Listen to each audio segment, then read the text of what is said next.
Добрый день, дорогие друзья! Хайырлы көн, кадерле достар! Һеҙҙең менән башҡорт телен өйрәнеү дәрестәрендә күрешеүебеҙгә шатбыҙ. Тәүҙә үткән дәрестең лексик материалын ҡабатлайыҡ. Магазиндан йәшелсәләр һатып алдым. Купил в магазине овощи. Салатка картуф, кишер, сөгөлдөр, һуған, үҫемлек майы һәм тоҙ кәрәк. Для салата нужны картофель, морковь, свекла, лук, растительное масло и соль. Мин афлисун ашаным. Я ела апельсин. Айгиз ҡарбуз һәм ҡауын ярата. Айгиз любит арбуз и дыню. Мин ҡәһүә эсәм, а Алена ҡымыҙ эсә. Я пью кофе, а Алена пьет кумыс.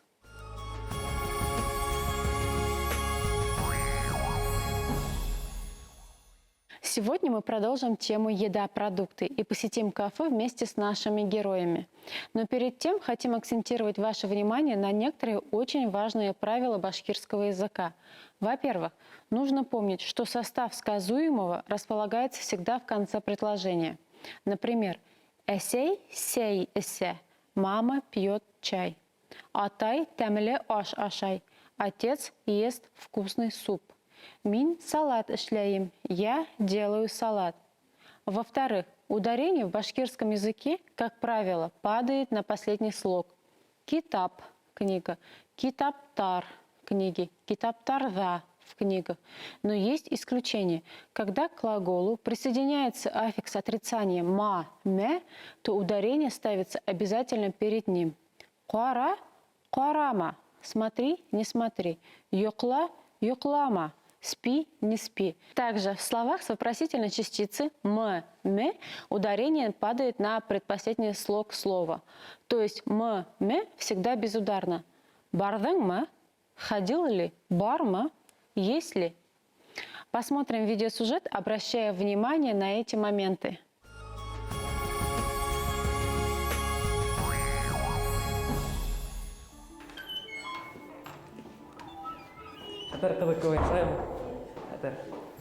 Хәйерле көн. Һеҙҙе үҙебеҙҙең кафела күреүегеҙгә бик шатбыҙ. Рәхим итегеҙ. Һаумыһығыҙ, рәхмәт.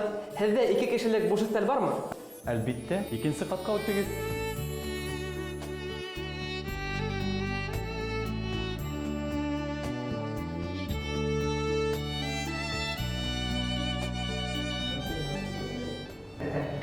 Айгиз, тут так уютно. Сама атмосфера побуждает говорить только на башкирском. Эйе шул. Әйҙә улайһа тик башҡортса һөйләшәйек. Бына меню. Нимә алаһың? Мин алам туҡмаслы аш. Афарин, Алена. Тик һин башҡорт теленең иң мөһим ҡағиҙәләренең береһен оноттоң. Хәбәр һөйләмдең һәр ваҡыт һуңында килә. Мәҫәлән, мин аш ашайым, яки мин һине яратам. Улай булғас, Айгиз, мин туҡмаслы аш алам. Эйе, бына хәҙер дөрөҫ. Тағы ла нимә алаһың?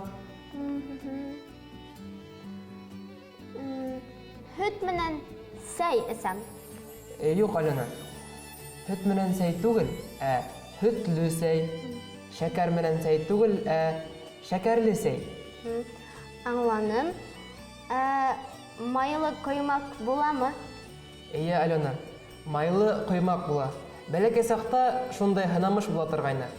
1, 2, 3, 4, 5, 6, 7, 8, 9, 10. 10 матур уймаҡ, табала майлы ҡоймаҡ, мейестә тәмле бәлеш, сыҡта ашарға йәбеш. Тәмле һанамыш. Мин иртән сәй эскәйнем, шуға әле ашағым килмәй. Иртәнге сәй? Нисәлә? Хәҙер сәғәт төшкө 1. Алена, башҡортса сәй эсеү ул бал, май, ҡаҙы, итле бәлеш, еләкле бәлеш, эремсек, ҡоймаҡ һәм башҡаһы менән сәй эсеү була ул. Ҡайһы саҡта иртәнге сәй эсеп, көнө буйы туҡ йөрөргә була. Ҡыҙыҡ. Шулай ҙа ал берәй нәмә. Мин ашағанды Қарап отырма. Ярай, мин улайһа исеме 9 хәрефтән торган милли ризык ашайым. Нимә ул? Әйтеп кара әле. 9 хәреф. Әйе. Так. О, бұл бит запеканка. Юк. Әле менюнан кара. Қарайық әлем. Тукмас, хурпа, қазылық, куллама, катлама. Айгиз, бұл бит бишбармак. Әйе, Алена, дөрес. Хәзер мин 10 бармак менән 5 бармак ашайым. Һез заказ эшләргә әзерме? Әйе, әзер. Безгә бер тукмаслы аш, бер вак бәлеш, 2 һөтле сәй, 2 майлы коймак, һәм инде 5 бармак кирәк. Яхшы, хәзер.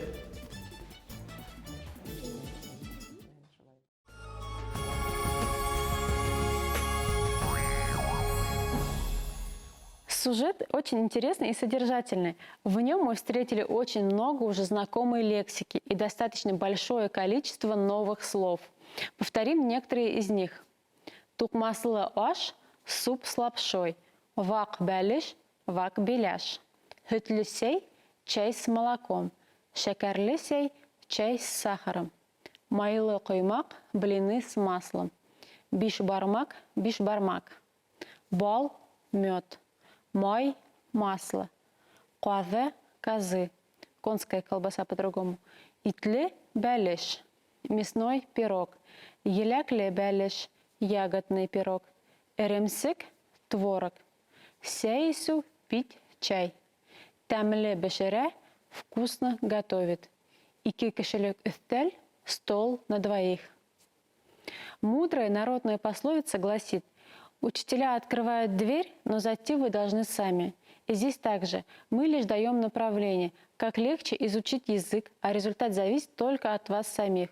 Достигнув цели, вы поймете, что знание языка – это не только знание звуков, корней, окончаний, слов, словосочетаний, предложений. Это дверь в историю, культуру целого народа. Язык является крепкой нитью, которая соединяет прошлое, настоящее и будущее людей. Об этом наш следующий сюжет.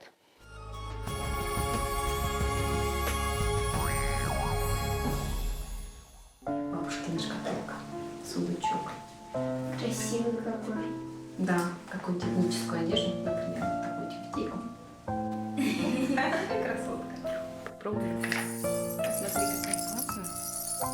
Мне кажется, она так тебе идет. О, а что это? А это круговое письмо. Письмо твоему дедушке, твоей бабушке. Прочитай. Һөйгәнем минең, һаумы? Һинән хат килде. Күрһәң ине минең нисек шатланганымды? Мин бәхетле. Яраткан кешеңдең һине һагынып көткәнен белүдән дә ҙурыраҡ шатлыҡ юҡтыр. Рәхмәт һиңә, йәнем. Шул һөйөү миңә көс бирә. Ҡәһәрле дошманға нәфрәтләнеп ташланырға дәртләндерә. Килер көнгә өмөт менән бағырға, еңеү таңы атырына ышанып йәшәргә булышлыҡ итә.